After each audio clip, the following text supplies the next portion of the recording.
Hello friends, it's Elsie. Welcome to my channel. If you are new and if you are returning, welcome back. I am here for my final 2023 in review video where I'm going to be sharing with you my top 50 K-pop songs of 2023. In terms of what qualified for my list, it wasn't just singles or title tracks, it also includes B-sides. I also didn't include all English songs or all Japanese songs. If it was by a K-pop act, then it was considered. And then two things I wanted to mention before I get into it. First of all, know how incredibly difficult this was to not only narrow it down to 50, but decide the order for the songs because, all of these songs are incredible regardless of their placement. I changed this list so many times, including the seconds leading up to this video recording this. And then the second thing is that these are just my completely subjective opinions. And if you disagree with them, that is completely fine. And feel free to let me know why down in the comments. But please don't forget, I am a real human being, so make sure your comments are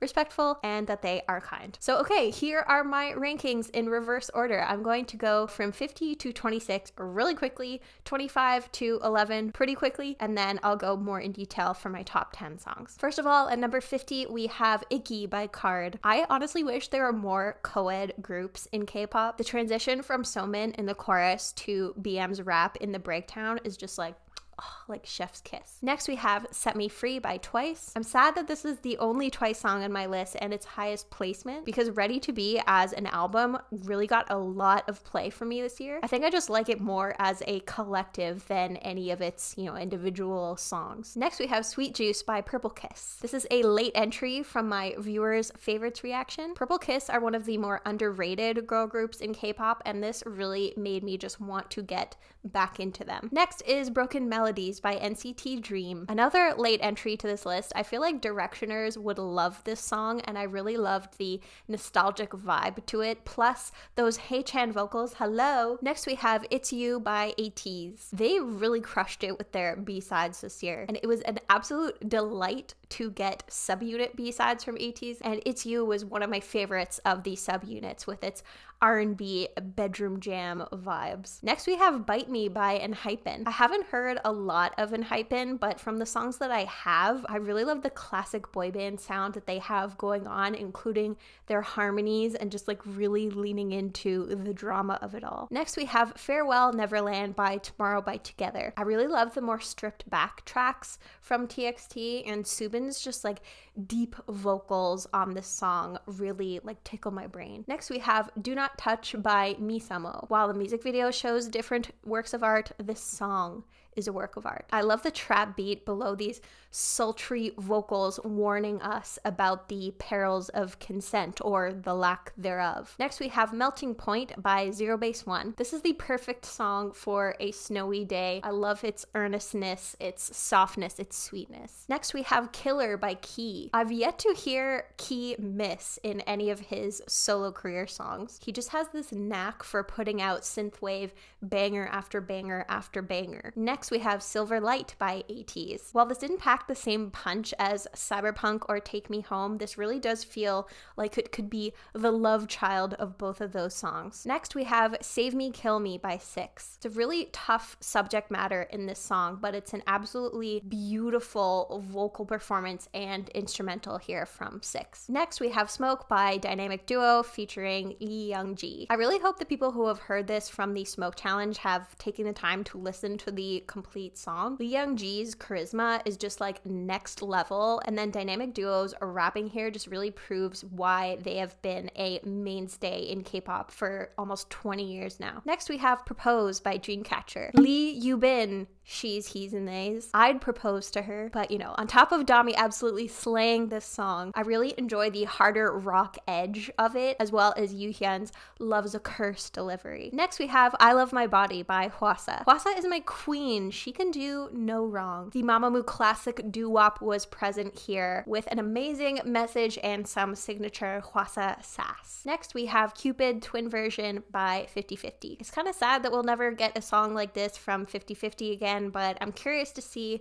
where they go in 2024. Next is Roller Coaster by NMIX. I enjoy the 90s garage vibe of Roller Coaster a lot, and the dreamy vocal performances on this complement the instrumental really nicely. Next we have Hegum by Augusti, my alt bias Yoongi. The critique of Hegum is just so biting, and that second verse for me in Hegum is an absolute highlight in his discography. Next we have Reason by Dreamcatcher. I almost cried the first time I heard this. It's a song that was made to sing along to, and it was amazing to get to do so live in September. Next, we have OMG by New Jeans. Their songs tend to be kind of hit or miss or a bit of a slow burn for me, and OMG was one of those slow burn songs, but definitely my favorite by them in 2023. Next, we have Eve Psyche and the Bluebeard's Wife by Le Sserafim. I initially had this song on my list a little higher after I first listened to it, but it's definitely a certified banger, and it has that effortlessly cool vibe that I have come to expect from Le Sserafim. Next, we have Yawn by 17. It's hard to even talk about the song without getting emotional. Written by Wooji for Seungkwan after Moonbin's death, it is the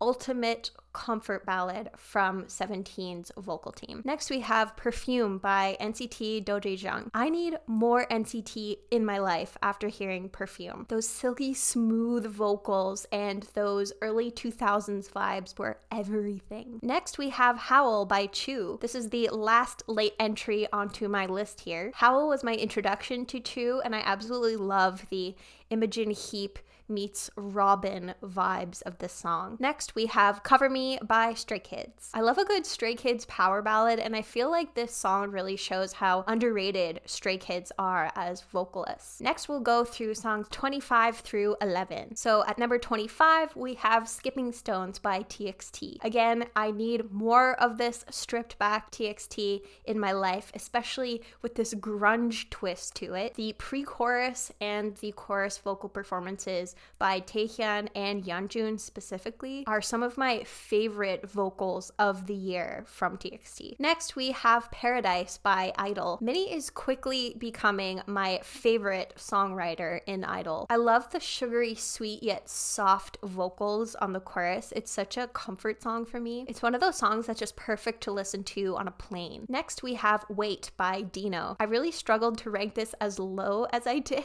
because I'm trying not to let the recency bias affect my rankings, but ever since I heard this song a couple of weeks ago, it has been on repeat. I love the syncopated beats, those keyboard flourishes, and then Dino's sophisticated yet suave vocal delivery. Next, we have Back to Zero Base by Zero Base One. I always love getting to hear the first song on an album. It really sets the stage for what to expect, and for a debut, ZB1 really nailed this song here. The soaring vocals in that pre-chorus by Jonghao leading up to the drum and bass chorus just never fails to give me chills. Next, we have Rover by Kai. This is such an interesting cover by Kai, and it's what introduced me to him. With the chorus's hook and then the reggaeton beat, it certainly makes the chorus catchy, but it's really the verses where I feel like Kai shines here, and his charisma just fully allows you to be hypnotized. Next, we have Dune by ATEEZ. Yeosang's deep vocals.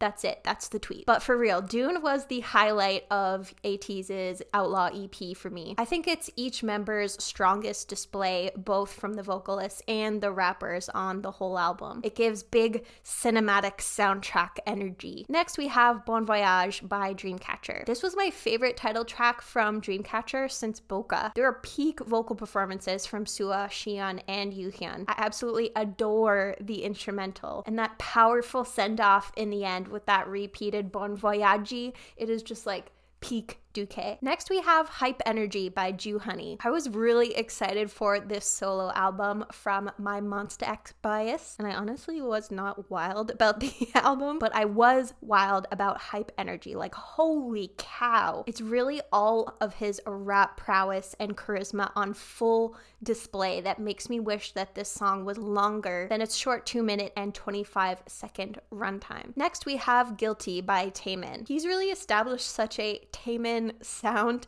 to his music. He's really found this devil meets angel energy, and Guilty really sticks to that, where his haunting vocals and those strings can sound angelic at parts, but those same strings can sound devilish, along with the lyrics and some of the undertones. It's a really unique counterbalance, but a powerful combination. Next, we have Tinnitus, Wanna Be a Rock by Tomorrow by Together. Did I see a dance hall track coming from TXT this year? No, but Temptation really lived up to Thursday's Child's hype for me, and Tinnitus's very laid back vibes made it my favorite track on the album. Next, we've got Kill Shot by ITZY. This is one of those B-sides that I feel like could have gotten the title track treatment. The girls just sound so badass on this song, and those dark synthwave vibes feel like such a good direction for ITZY to go in, and I'm glad that it seems like we're getting more of that, especially with the release of Born to Be. Next, we have All for Nothing by Taeyeon, in an album about a really difficult subject of getting out of a toxic relationship and just constantly getting pulled back in. All for Nothing was the song on this album that really felt like it delivered that emotional theme the best. Taeyeon's vocals are just so understated yet so powerful on this song. Up next, we've got I Don't Understand But I Love You by 17. If I had done this list in May, this easily would have been my number one on the list. And I honestly think it slid down just because I listened to it so much. It feels so heartfelt, and I love seeing this more grown-up side of 17 from their performance team. Next, we have Damien by Dreamcatcher. This is classic Duque but elevated. The bass line and then Dami's angsty pre-chorus rap are some highlights of the song for me, along with the energy of the chorus and its soaring vocals, which just like transitions into this beautifully haunting second verse. I just love how Damien subverts your expectations at every corner. And then our final track before the top 10 is Every Day by Maeve. I'm sure most of you are like, who? What song? I'll have more to say about Maeve later on in this list, but this song came on autoplay on Spotify for me, and normally I'm really quick to pause when that happens because I don't want to get spoiled for any songs I haven't heard, but I literally could not press pause for this song. I was just hooked from the first few seconds, and I was actually genuinely moved by this song. It has this beautiful cinematic sound with some stunning vocals. If the second verse rap didn't feel a little bit out of place compared to the rest of the song, I feel like this could have been a top 5 song for me, let alone a top 10 song. But all right, we have now reached the top 10, where I'll be going into each of these songs in a little bit more detail. So at number 10, we have Everything by Jungho from ATEEZ. I think I need to stop saying that I'm not a ballad person, because there are 3 ballads in this list, and Everything by Jungho was my favorite song from one of my favorite albums of the year. I'm so glad that Jungho got to have his moment in the spotlight to showcase not only his absolutely spectacular vocals, but also the emotional range that he can hit. This is such a beautiful song about loss and the regret of not spending more time with this person while you could. I think it's a topic that we can all relate to, and I am counting down the days until we get a live performance of the song, because I feel like that's where Jungho and this song would just truly shine. But the question is, would he be splitting apples in half with his bare hands while he sings the song? Probably not. I feel like that would be inappropriate for the tone of the song. But at number 9, we have Standing Next to You by Jungkook. This Michael Jackson inspired song is a bop and a half. I feel like there are a lot of MJ-esque inspired songs out there, so it's kind of a tall task to, one, not only stand out compared to the rest of those songs, but also not just sound like you're trying to copy MJ. But I absolutely adore the horns in this song, the funky groovy beat, the really interesting melodies, and really just a lot of unexpected changes in energy throughout. It feels like a song that comes from a performer, and that it's a song that is meant to be performed. You can almost hear the choreography when you listen to the song, because it's one of those songs that just like absolutely commands a stage. I liked 7 as a single, but I absolutely loved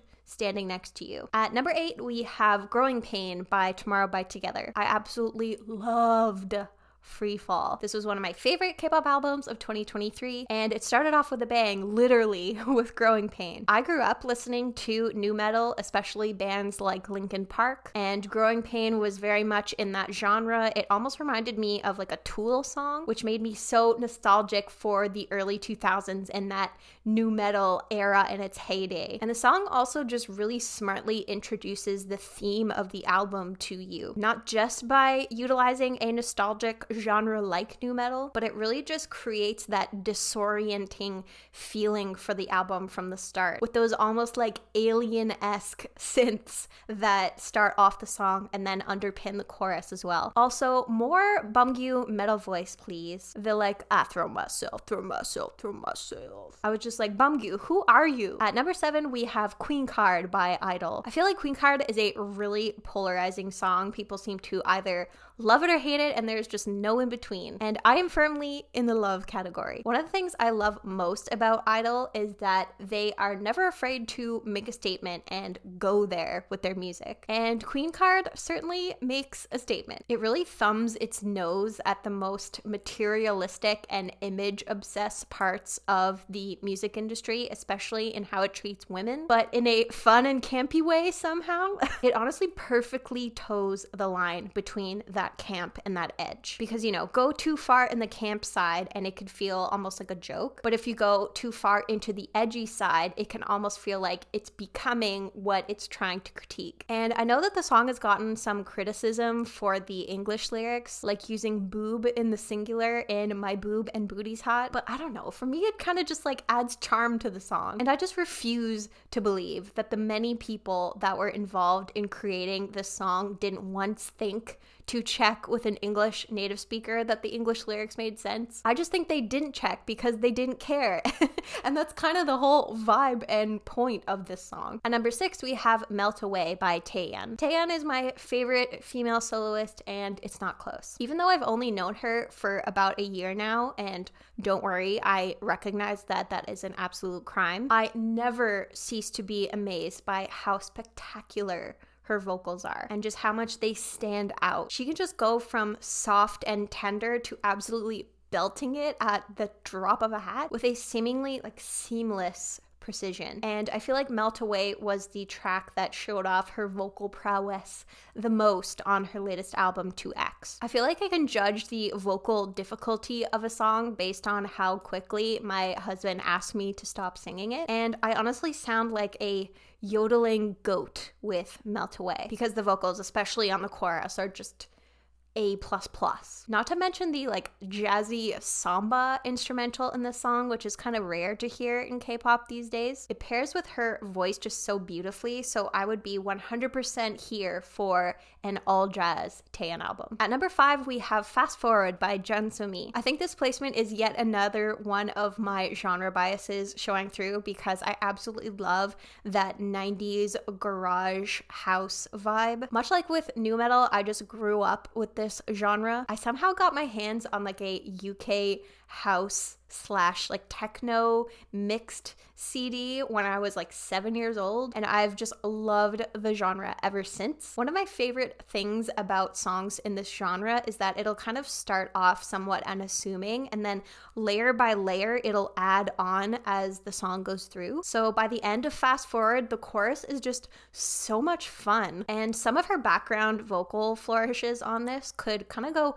unnoticed, but they're really fantastic on this. And despite its somewhat depressing subject matter, it really is just like a romp of a song from Jun So-mi. And it was my first exposure to her, but definitely won't be my last, because I really want to hear more from her. At number 4, we have I Am by IVE. It's strange because I heard this song back in the spring when everybody else did, but it was really only recently that I really started to adore this song. I don't know if anybody else has the same experience, but I feel like like 95% of the songs that I love, I really love them from the start, but there's that other 5% that I'll hear a song and I'm not really wild about it, but it's almost like through repetition of hearing the song over and over, somewhat against my will, that just allows it to really grow on you. And now here is I Am at number 4 on my list. It really feels like one of those songs where if a group that was even just a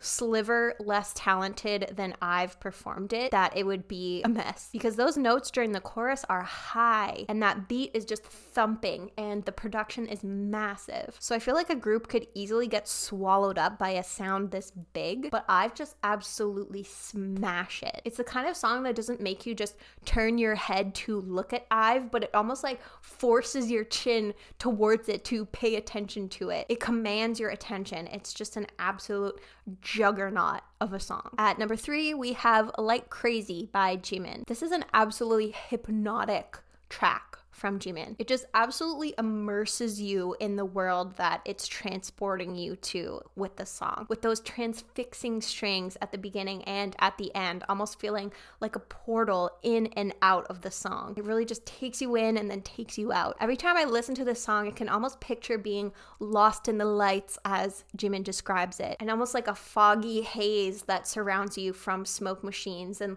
slightly blurred vision from having too much to drink. A really great song can just take you somewhere else, and Like Crazy does that so well, especially since on the surface it can kind of just seem like a synthwave banger that you would dance to at the club. And sure, it definitely is that, but there's also just this undeniable darkness that lurks beneath it that you could easily miss if you're not listening closer. I really hope this synthwave wave in K-pop just never ends. I hope that K-pop artists can keep it up while still finding ways to elevate it like Jimin is here. At number 2, we have Pandora by Maeve. I think this is my most unhinged placement on this list. In a way, Pandora has no business being this high. But what can I say? I first heard the song in January of last year, and I still find myself listening to it on at least a weekly basis, if not daily. And I feel like staying power has a huge impact on my rankings, and it says a lot that I'm still listening to this song as much as I did back when I first heard it. I know that an AI K-pop group is controversial, but I think that AI, just like in any other context in life, there are definite cons to it, but there's also pros. Currently, K-pop requires every single idol to be able to sing, to be able to dance, to be 10 out of 10 in terms of their visuals, which really excludes a lot of people from being able to participate. And these are obviously incredibly talented vocalists in Maeve, who despite being an AI group are still real singers, and they can live in the world without being stalked or bullied or harassed. There's still a real choreographer. It's an all-female choreography team, in fact. There's still real songwriters, real producers. Like, I understand the resistance to an AI K-pop group, because again, just like AI generally, it's going to become just more and more prevalent whether we like it or not. All right, now for my number 1 K-pop song of 2023, we have Super by 17. This song is just an absolute force to be reckoned with. It just goes so freaking hard from moment 1, with Wonu starting off with those soft yet powerful vocals. It just has so many different levels throughout that you wouldn't expect. Like starting off the chorus with almost an anti-drop, and then just like the pummeling, I love my team, I love my crew coming in right after that. Sometimes songs that subvert your expectations can kind of hurt your brain, but with this song, my brain is just tickled. S-Coops's rap, the da-dum-da-dim-da, like, I could go on and on and on. Like, what else can I say? There's just killing part after killing part after killing part. They really do channel the powers of Sonogong in this song. It just feels like a battle cry. And that mixture of spectacle meets power meets theater is really 17 at their best. They're truly like the musical theater kings of K-pop. And Super is my favorite K-pop song of 2023. There you have it, folks. Those are my favorite K-pop songs of the year. I would love to hear what you have to say in the comments. Do you agree with some of my picks? Do you disagree with some of my picks? Is there anything that wasn't on my list that would be on your list? I would love to know from all of you down in the comments. So I hope you enjoyed all of these 2023 recap videos that I did. I really had a really fun time with it, and I would would love to continue at the end of 2024. And I am so excited to see what K-pop has in store for us in 2024. But until that video series in a year from now, I hope you are doing well, staying safe, taking care of yourself, and I hope that you have a wonderful 2024.